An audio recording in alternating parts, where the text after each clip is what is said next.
আসসালামু আলাইকুম। এখন আমরা লঞ্চে উঠতেছি আবেদ ভাইগো বাড়ির থেকে সকাল সকাল টাইমে। এখন আমরা লঞ্চ দিয়ে ধুবড়ি কাছারি ঘাটের থেকে এখন আমরা যাব ফকিরাগঞ্জ।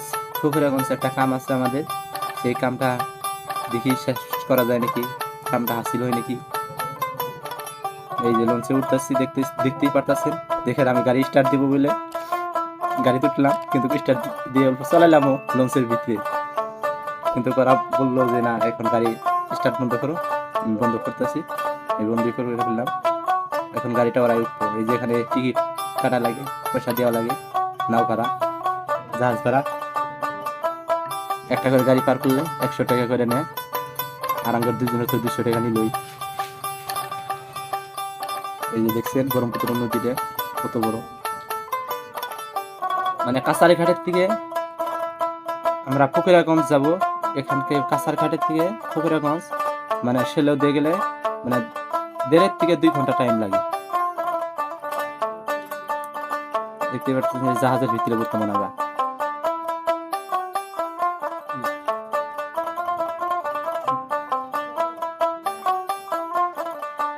আমরা একটা কামে আইছি।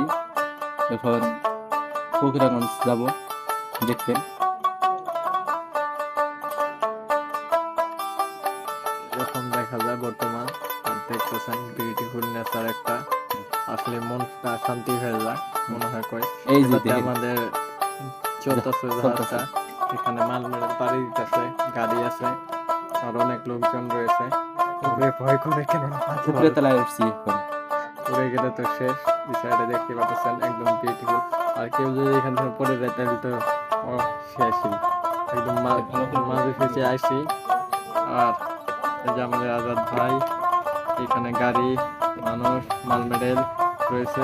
এই যে দেখেন আমদানি করা নায়ের একবার পাশে উঠছি, দেখছেন সেলোর পাশে একবার পাশে বোর্ডে যে আছে, বোর্ডের গুলে ইঞ্জিনের বদলে উঠছে একদম। এখন এই এই যে আমরা গ্রাম অঞ্চলে আসলাম, দেখি গ্রাম অঞ্চলটাও ফকিরাগঞ্জ, এটা ফকিরাগঞ্জ। ওইরকম আমরা গেতাছি। আর আকাশের কালারটাও মেঘনা মেঘনা দিছে। এই সাইডে নদী, ওই সাইডে কৃষকরা কাজ করতেছে। আর রাস্তা না ভাই, এগুলো কি যে অদ্ভুত রাস্তা দেখতেছেন। আজকে ভিডিওটিতে লাইক করবেন, চ্যানেল নতুন হলে সাবস্ক্রাইব করে সাথে থাকবেন। আর যারা এখনো ভিডিওটিকে শেয়ার করেন না, প্লিজ এই ভিডিওটিকে শেয়ার করুন। এখন ফকিরাগঞ্জ থেকে আমরা যাবো কোনে, পুরাপিঠে যাব, চিরাকুটি যাব, তারপরে গাইবান্ধার যাব।